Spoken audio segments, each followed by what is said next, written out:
ഈശോ മിശിഹായ്ക്ക് സ്തുതിയായിരിക്കട്ടെ. സ്നേഹമുള്ളവരെ, എൻ്റെ പേര് ഫാദർ സോണു കുളത്തൂർ. ഞാൻ വിൻസെൻഷ്യസ് സഭയുടെ സെൻറ്റ് ജോസഫ് പ്രോവിൻസിൻ്റെ പോപ്പുലർ മിഷൻ ധ്യാനങ്ങളുടെ ഡയറക്ടറായിട്ട് ശുശ്രൂഷ ചെയ്യുന്നു. ഈ 2026 നമ്മുടെ വിൻസെൻഷ്യസ് സഭയുടെ പോപ്പുലർ മിഷൻ ധ്യാനങ്ങളിൽ നടത്തപ്പെടുന്ന മെഗാ പോപ്പുലർ മിഷൻ ധ്യാനം ഇപ്പോൾ രാജാക്കാട് ക്രിസ്തുരാജ ഫൊറോന ദേവാലയത്തിലും NRCT സെൻറ്റ് മേരീസ് ജ്ഞാനായ ദേവാലയത്തിലുമായി ഈ 2 ദേവാലയങ്ങളെയും സംഗമിപ്പിച്ചുകൊണ്ട് നടന്നുകൊണ്ടിരിക്കുകയാണ്. വളരെ ഫലപ്രദമായി ഈ ധ്യാനം മുന്നോട്ട് പോവുകയാണ്. നമ്മളുടെ വിൻസെൻഷ്യസ് സഭയുടെ 3 പ്രൊവിൻസിലും പെട്ട വൈദികർ ഒന്നു ചേർന്നാണ് ഈ മെഗാ പോപ്പുലർ മിഷൻ ധ്യാനം ക്രമീകരിക്കപ്പെട്ടിരിക്കുക. 1500 അടുത്ത് വരുന്ന കുടുംബങ്ങൾ ഒരുമിച്ച് 7 സെൻറ്ററുകളിലായി അവരെ കേന്ദ്രീകരിച്ചാണ് ഈ ധ്യാനം നടന്നുകൊണ്ടിരിക്കുക. 6 ദിവസം ഈ ധ്യാനം നടക്കുന്നു. വളരെ ഫലപ്രദമായ വിധത്തിൽ ആളുകൾ ഈ ധ്യാനത്തോട് സഹകരിക്കുന്നുണ്ട്. ഈ ധ്യാനം ആരംഭിച്ചത് ഞായറാഴ്ചയാണ്. വിശുദ്ധ വിൻസെൻ്റ് പോളിൻ്റെ തിരുശേഷിപ്പ്, ഫ്രാൻസിൽ നിന്ന് കൊണ്ടുവന്ന പുണ്യവാൻ്റെ തിരുശേഷിപ്പ് ഈ രാജാക്കാട് ക്രിസ്തുരാജ ദേവാലയത്തിൽ പ്രതിഷ്ഠിച്ച് പ്രാർത്ഥിച്ച ശേഷമാണ് ഈ ധ്യാനം നമ്മൾ ആരംഭിച്ചത്. 30ഓളം വിൻസെൻഷ്യൻ വൈദികർ 7 സെൻറ്ററുകളിലായി ഈ 2 ഇടവകളിൽ ഈ ആഴ്ചയിൽ ധ്യാനിപ്പിച്ചുകൊണ്ടിരിക്കുകയാണ്. വലിയൊരു ജനപങ്കാളിത്തം ഈ 2 ഇടവകളിൽ നിന്നും ഈ ധ്യാനത്തിൽ പങ്കെടുക്കുന്നുണ്ട്. വളരെ ഫലപ്രദമായി ധ്യാനം മുന്നോട്ട് പോകുന്നു. വിശുദ്ധ വിൻസെൻ്റ് പോൾ തൻ്റെ പ്രധാന ശുശ്രൂഷയായി തിരഞ്ഞെടുത്തത് ഈ പോപ്പുലർ മിഷൻ ധ്യാനമാണ്. 4 നൂറ്റാണ്ടുകൾക്ക് മുമ്പ് ഫ്രാൻസിൽ ആരംഭിച്ച ഈ ശുശ്രൂഷ ഇന്നും കേരളത്തിൽ തുടർന്നുകൊണ്ടിരിക്കുകയാണ്.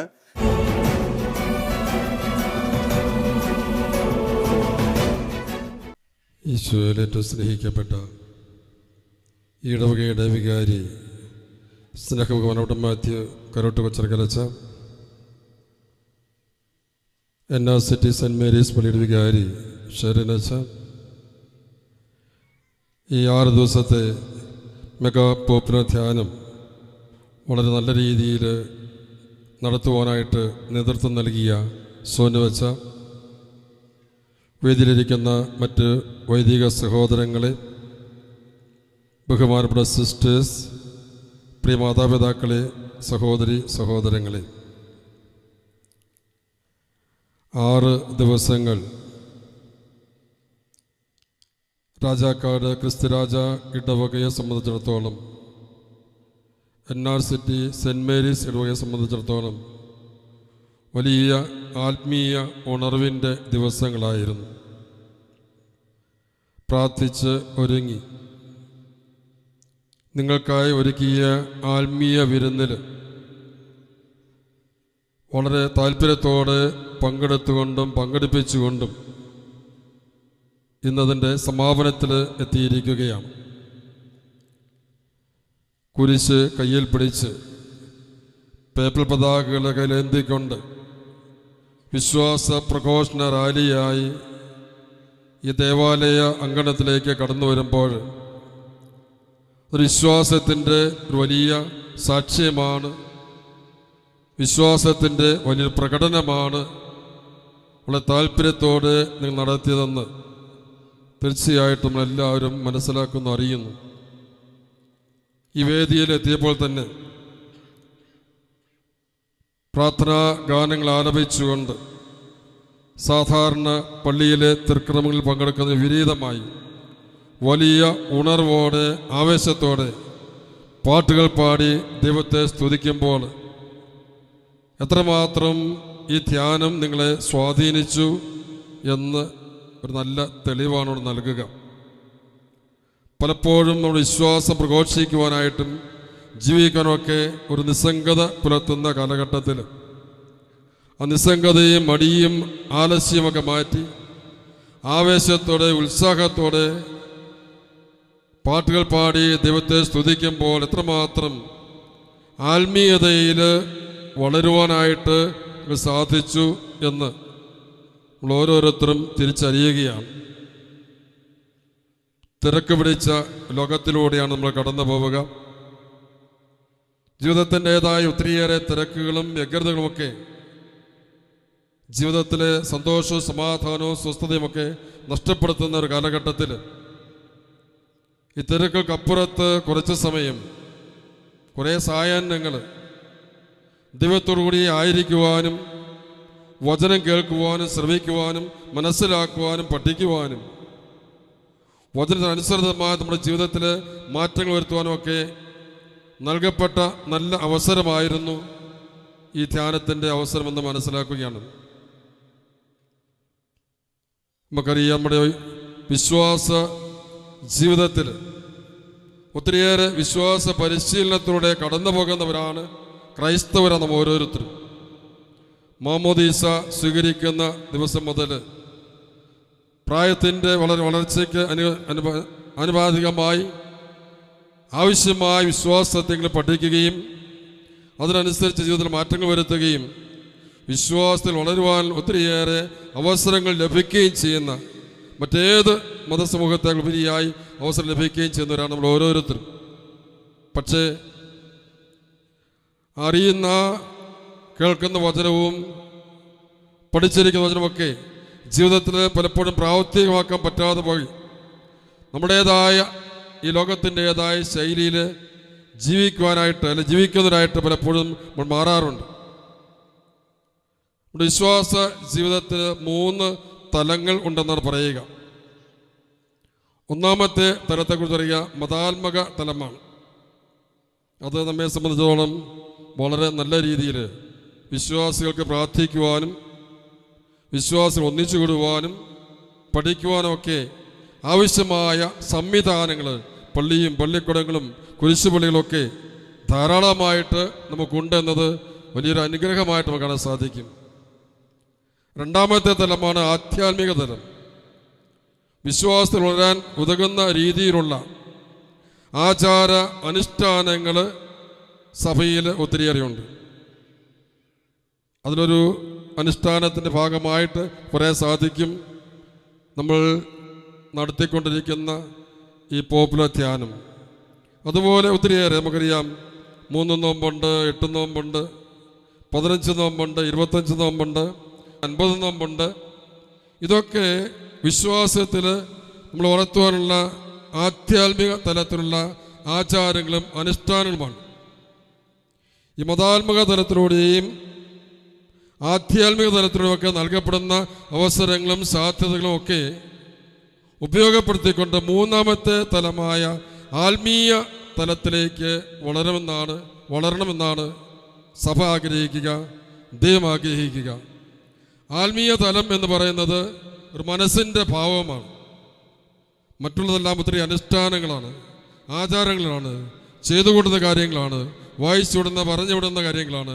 അപ്പുറത്ത് ഇതിലൂടെ സ്വാധീനിക്കപ്പെട്ട ഒരു മനസ്സിൻ്റെ ഉടമയായി, വിശ്വാസ അധിഷ്ഠിതമായ മനസ്സിൻ്റെ ഉടമയായി, ഏത് പ്രതിസന്ധികളെയും തരണം ചെയ്യത്തക്ക രീതിയിൽ വിശ്വാസത്തെ മുറുകെ പിടിക്കുന്ന വ്യക്തിത്വത്തിന് ഉടമകളാകുമ്പോഴാണ് ആത്മീയമായിട്ട് നമുക്ക് വളരുന്നു എന്ന് പറയാൻ സാധിക്കുക. ഈ ആത്മീയ തലത്തിൻ്റെ പ്രകടമായ ഒരു ഉദാഹരണം സമാന്തര സുവിശേഷങ്ങളിൽ നമുക്ക് കാണാൻ സാധിക്കും. വിശുദ്ധ മത്തായിയുടെയും വിശുദ്ധ മർക്കോസിൻ്റെയും വിശുദ്ധ ലൂക്കായുടെ സുവിശേഷത്തിൽ ഒത്തിരി പേരെ പ്രാവശ്യം വായിച്ച് കേട്ടിട്ടുള്ള സംഭവമാണത്. നമുക്കറിയാം, യേശു കൊടുങ്കാറ്റിനെ ശാന്തമാക്കുന്ന രംഗം. യേശുവും ശിഷ്യന്മാരും ഗലീലിയ കടലിലൂടെ യാത്ര ചെയ്യുകയാണ്. കൂടെയുള്ള ശിഷ്യന്മാർ നമുക്കറിയാം ഭൂരിഭാഗവും മുക്കുവന്മാരാണ്.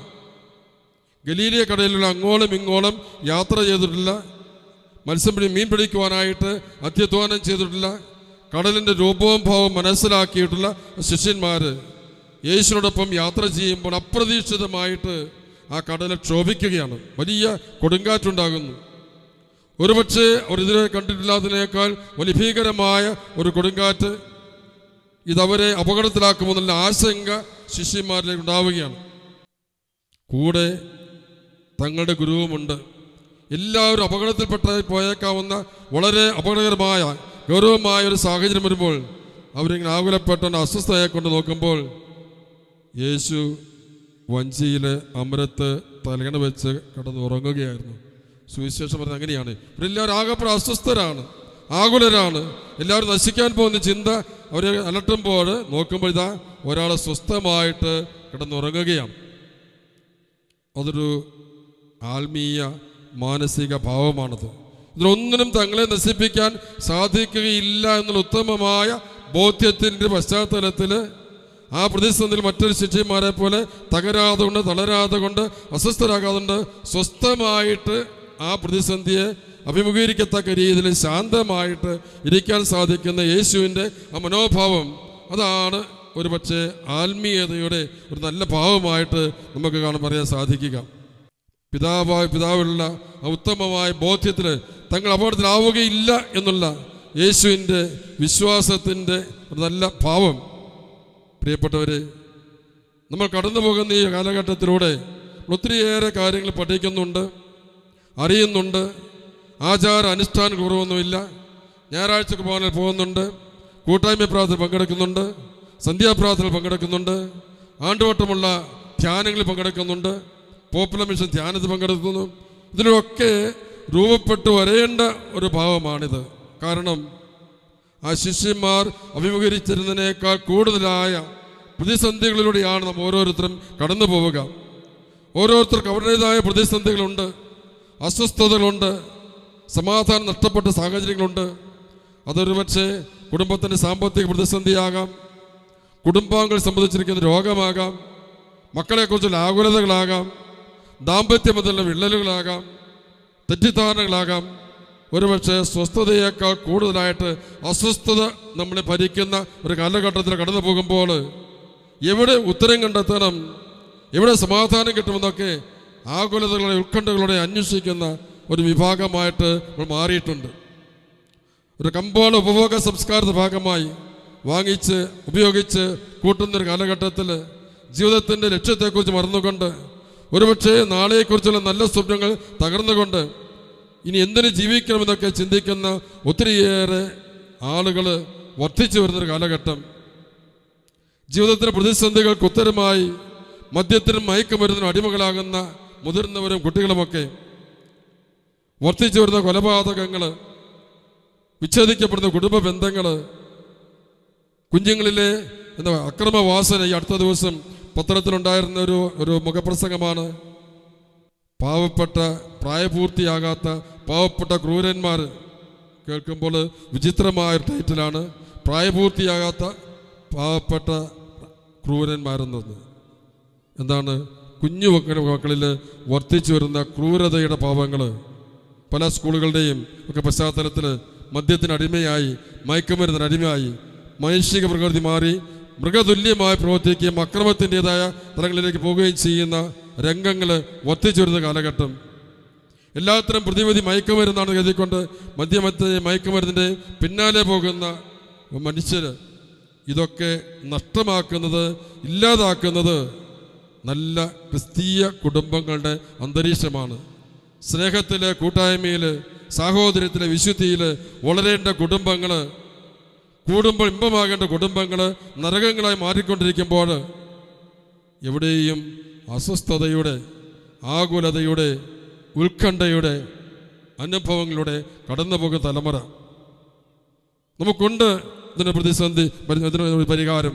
പക്ഷേ അത് അന്വേഷിക്കുവാനായിട്ട്, അതിനുവേണ്ടി സമയം ചെലവഴിക്കാനായിട്ട് നമുക്ക് പറ്റാതെ പോവുകയും മാനസികമായ തീരുമാനങ്ങളും മാനസികമായ പരിഹാരങ്ങളൊക്കെ അന്വേഷിച്ച് പോകുമ്പോൾ നഷ്ടമാകുന്നത് ലഭ്യമാകാവുന്ന ഒരാത്മീയതയുടെ ഉണർവാണ്, ഒരാത്മീയ അവബോധമാണ്. തീർച്ചയായിട്ടും ഈ കഴിഞ്ഞ 6 ദിവസങ്ങളിലൂടെ നിങ്ങൾ കടന്നു പോകുമ്പോൾ നിങ്ങൾ കേട്ട് വായിച്ച് പഠിച്ച വചനം, നിങ്ങൾ പഠിപ്പിച്ച വചനം, കൂടെ ഉരുവിട്ടുകൊണ്ട് നിങ്ങൾ പ്രാർത്ഥിച്ച വചനങ്ങളൊക്കെ ഈ ആത്മീയതയിലേക്ക് വളരെ നിങ്ങളെ സഹായിച്ചു എന്ന് തീർച്ചയായിട്ടും നമുക്ക് തിരിച്ചറിയാൻ കരുതുകയാണ്. അതിൻ്റെ പ്രകടനമാണ് കാണാൻ സാധിക്കും. നമുക്കുണ്ടായിരുന്ന ആ നിർവികാരതയും ഒക്കെ മാറിക്കൊണ്ട് വളരെ ഉത്സാഹത്തോടെ, ആവേശത്തോടെ ഈ പഠനത്തിൻ്റെ നിർവീതിയിലൂടെ കടന്നു വരാനൊക്കെ സാധിച്ചതൊരിക്കൽ തീർച്ചയായിട്ടും നിങ്ങൾ ആത്മീയതയിൽ വളർന്നിട്ടുണ്ട്. ഇതൊരു തുടക്കം മാത്രമാണ്.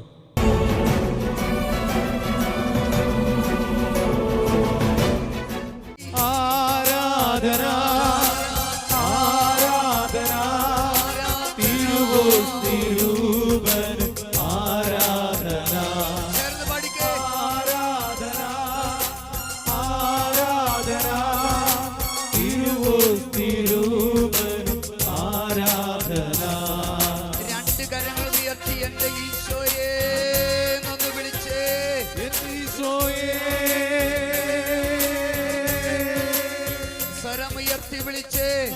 എന്റെ ഈശോയേ. കരങ്ങൾ താഴ്ത്തി രണ്ട് വശി കൈയടിച്ച് അടുത്ത് നിൽക്കുന്നവരെ നോക്കി ഇടത്തും വലത്തേക്കൊന്ന് കൈയടിച്ച് പോരല്ലോ. ഒന്ന് സന്തോഷത്തോടെ കൈയടിച്ച് ധ്യാനം കൂടിയതിന്റെ സന്തോഷത്തോടെ എല്ലാവരും.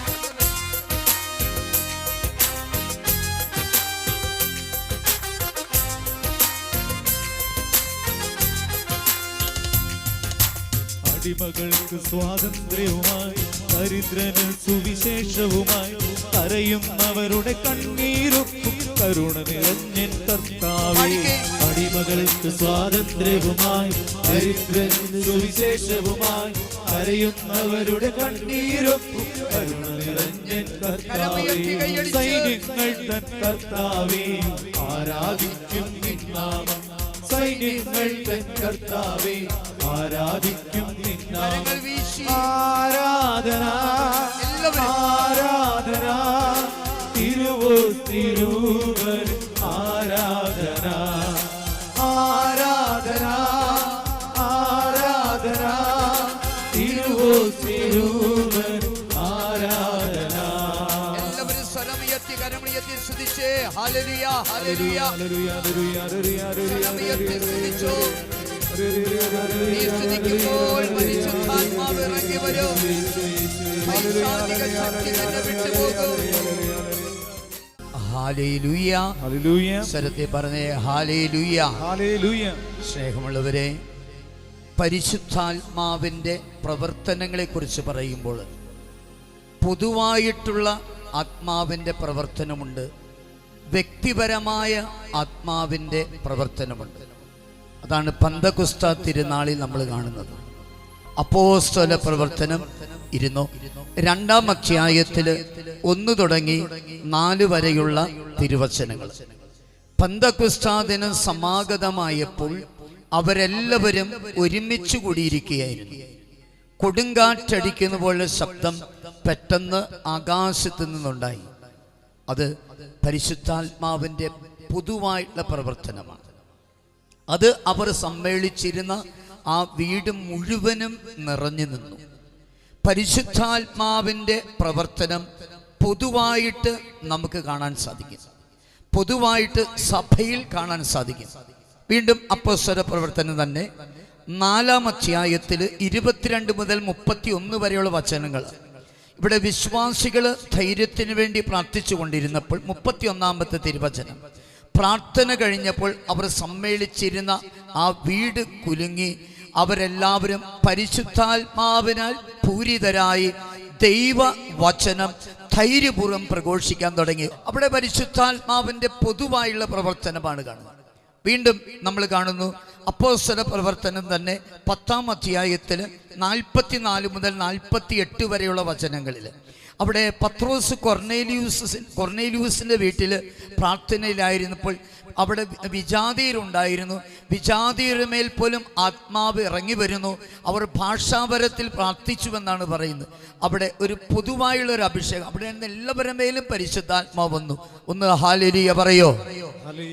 വീണ്ടും അപ്പോസ്തല പ്രവർത്തനങ്ങൾ തന്നെ 19-ാം അധ്യായം 1 തുടങ്ങി 6 വരെയുള്ള തിരുവചനങ്ങൾ വായിക്കുമ്പോൾ പൗലോസ് എഫേസുസിൽ പ്രാർത്ഥിക്കുമ്പോൾ അവിടെ ഉണ്ടായിരുന്ന എല്ലാവരുടെ മേലും പരിശുദ്ധാത്മാവ് വരുന്നു. അവർ ഭാഷാപരത്തിൽ പ്രാർത്ഥിക്കുന്നു. ഒന്ന് ഹല്ലേലൂയ പറയോ. അപ്പോൾ തീർച്ചയായിട്ടും പരിശുദ്ധാത്മാവിൻ്റെ പൊതുവായിട്ടുള്ള ഒരു പ്രവർത്തനമുണ്ട്, communitarian aspect of the Holy Spirit. തീർച്ചയായിട്ടും ഈ ഗ്രൗണ്ടിലിരുന്ന് ആയിരങ്ങൾ ദൈവത്തെ വിളിച്ച് പ്രാർത്ഥിക്കുമ്പോൾ പരിശുദ്ധാത്മാവിൻ്റെ ഒരു പൊതുവായിട്ടുള്ള പ്രവർത്തനം ഇവിടെ കാണുവാനായിട്ട് സാധിക്കും. 2 കരങ്ങൾ ഉയർത്തിപ്പിടിക്കൂ, 2 കരങ്ങൾ ഉയർത്തിപ്പിടിക്കൂ. എല്ലാം മറന്ന് ഇട്ടിവെട്ടുന്ന ശബ്ദത്തിൽ സ്വരമുയർത്തി പരിശുദ്ധാത്മാവ് ഇറങ്ങി വരുന്നൊരനുഭവം. ആ സെഖ്യോൻ മാളിയിൽ ഇറങ്ങി വന്നതുപോലെ, കൊർന്നേലിയൂസ് വീട്ടിൽ ഇറങ്ങി വന്നതുപോലെ, എഫേസുസിൽ ഇറങ്ങി വന്നതുപോലെ, വിശ്വാസികൾ പ്രാർത്ഥിച്ച മുറിയിലേക്ക് ഇറങ്ങി വന്നതുപോലെ പരിശുദ്ധാത്മാവ് ഇവിടെ ഇറങ്ങി വരുന്നൊരു അനുഭവം. എല്ലാം മറന്നൊന്ന് സ്തുതിച്ചേ ഹല്ലേലൂയ ഹല്ലേലൂയ. പോരാ മക്കളെ, പോരാ പോരാ പോരാ. കുറച്ചുകൂടെ സ്വരമുയർത്തി സ്തുതിക്കട്ടെ, കുറച്ചുകൂടെ സ്വരമുയർത്തി സ്തുതിക്കട്ടെ. Praise the Lord. ഇനി തുടർന്ന് ആ പെന്തക്കോസ്ത തിരുനാളില് ദൈവത്തിൻ്റെ ആത്മാവ് തീനാവായി അവിടെ ഇറങ്ങി വന്നു എന്നാ പറയുന്നത്. ഹല്ലേലൂയ. അഗ്നിജ്വാലകൾ പോലെ തീനാവുകൾ തങ്ങൾ ഓരോരുത്തരുടെ മേൽ ഇറങ്ങി വന്നതായി അവർ കണ്ടു എന്ന് പറഞ്ഞാൽ അത് ഇൻഡിവിജ്വലായിട്ട്, വ്യക്തിപരമായിട്ടാണ്. അതുപോലെ തന്നെ തുടർന്ന് ആത്മാവ് കൊടുത്ത ഭാഷണപരമനുസരിച്ച് അവർ വിവിധ ഭാഷകളിൽ സംസാരിക്കാൻ തുടങ്ങി, ഇൻഡിവിജ്വലായിട്ട്. ഇവിടെ ഇരിക്കുന്ന ആയിരങ്ങൾക്ക് ഒരേ രീതിയിലായിരിക്കണമെന്നില്ല പരിശുദ്ധാത്മാവിൻ്റെ പ്രവർത്തനം അനുഭവപ്പെടാൻ സാധിക്കുക. ഓരോരുത്തർക്കും വ്യത്യസ്തമായിട്ട്, കാരണം പരിശുദ്ധാത്മാവ് വ്യക്തിപരമായി നമ്മുടെ ഇടയിൽ പ്രവർത്തിക്കുന്നു. ഒന്ന് ഹല്ലേലൂയ പറയോ, സ്വരമുയർത്തി പറയോ, ഹല്ലേലൂയ. അപ്പോസ്തലരുടെ 2-ാം അധ്യായം തുടങ്ങി 28 അധ്യായങ്ങളുള്ളത്. 28 അധ്യായങ്ങൾ വായിക്കുമ്പോൾ എവിടെയും പരിശുദ്ധ അമ്മയുടെ പേര് നമ്മൾ കാണുന്നില്ല. പക്ഷേ ഈ അമ്മയുടെ പേര് കാണുന്ന ഒരു സ്ഥലമുണ്ട്. അപ്പോസ്തലരുടെ പ്രവർത്തനം 1-ാം അധ്യായം 14-ാം തിരുവചനം. ഒന്ന് ഹല്ലേലൂയ പറഞ്ഞേ. അവർ യേശുവിൻ്റെ അമ്മയായ മറിയത്തോടും മറ്റ് സ്ത്രീകളോടും അവന്റെ ശിഷ്യരോടുമൊപ്പം പ്രാർത്ഥനയിൽ മുഴുകിയിരുന്നു. ഹല്ലേലൂയ. സ്വരത്തിൽ പറയുക ഹല്ലേലൂയ. ശ്രദ്ധിച്ച് ഞാൻ പറയാൻ പോണത്, ഈ പരിശുദ്ധാത്മാവ് ഇവരുടെ മേൽ വരുന്നതിന് മുൻപുള്ള അവസ്ഥ എന്തായിരുന്നു, വന്നു കഴിഞ്ഞപ്പോൾ ഇവരിൽ ഉണ്ടായ മാറ്റം എന്താണ്? ഈ പോപ്പുലർ മിഷൻ ധ്യാനത്തിലൂടെ ഇതേ മാറ്റങ്ങൾ നിങ്ങളിൽ ഉണ്ടാകുമ്പോഴാണ് ഈ അച്ഛന്മാരുടെ അധ്വാനം ഫലം ചൂടി എന്ന് പറയാൻ പറ്റുള്ളൂ. ഇല്ലെങ്കിൽ ഇത് വിജയിച്ചു എന്ന് പറയാൻ പറ്റില്ല. പരിശുദ്ധാത്മാവ് വന്നു കഴിഞ്ഞപ്പോൾ ശിഷ്യന്മാരിൽ പ്രകടമായി കണ്ടിരുന്ന ആദ്യത്തെ അനുഭവം, അവരിലുണ്ടായിരുന്ന ഭയം അവരെ വിട്ടുപോയി. യോഹന്നാന്റെ സുവിശേഷം 20-ാം അധ്യായത്തിൽ 10-ാമത്തെ തിരുവചനം വായിക്കുമ്പോൾ, ആഴ്ചയുടെ ആദ്യ ദിവസമായി അന്ന് യഹൂദരെ ഭയന്ന് അവർ കതകടച്ചിരിക്കുകയായിരുന്നു. കാരണം 3 വർഷക്കാലം ആര് നേതാവായി കണ്ടുവോ അവരെ പിടിച്ച് കുരിശെ തറച്ച് കൊന്നുവെങ്കിൽ, ആ വ്യക്തിയെ പിടിച്ച് കുരിശെ തറച്ച് കൊന്നുവെങ്കിൽ ഇവർക്ക് ഭയം, അവൻ്റെ കൂടെ ഉണ്ടായിരുന്ന തങ്ങളെയും പിടിച്ച് കൊന്നുകളയുമോ. അതുകൊണ്ട് അവർ കതകടച്ചിരിക്കുകയായിരുന്നു എന്നാണ് പറയുന്നത്. എന്നാൽ പരിശുദ്ധാത്മാവ് ഇവരുടെ മേൽ വന്നു കഴിഞ്ഞപ്പോൾ 3 രീതിയിൽ, കൊടുങ്കാറ്റ്, തീനാവ്, മറുഭാഷ വന്നു കഴിഞ്ഞപ്പോൾ അവരുടെ ഭയം വിട്ടുമാറി അവർ ചാടി എഴുന്നേറ്റ് പ്രസംഗിക്കാൻ തുടങ്ങി. 16 ഭാഷകൾ സംസാരിക്കുന്നവർ അവിടെ ഉണ്ടായിരുന്നു. ഈ 16 ഭാഷകൾ സംസാരിക്കുന്നവർ ഇവർ പ്രസംഗിച്ചത് അവരുടെ ഭാഷകളിൽ അവർക്ക് മനസ്സിലാക്കാൻ സാധിച്ചു. ഒന്ന് ഹല്ലേലൂയ പറഞ്ഞേ. പരിശുദ്ധ പരമമാ ദിവ്യകാരുണ്യമേ, ഇന്നുമെന്നും അങ്ങേക്കാരാധന. പരിശുദ്ധ പരമമാ ദിവ്യകാരുണ്യമേ, ഇന്നുമെന്നും അങ്ങേക്കാരാധന. പരിശുദ്ധ പരമമാ ദിവ്യകാരുണ്യമേ, എന്നുമെന്നും അങ്ങേക്കാരാധന. എന്നുമെന്നും അങ്ങേക്കാരാധന.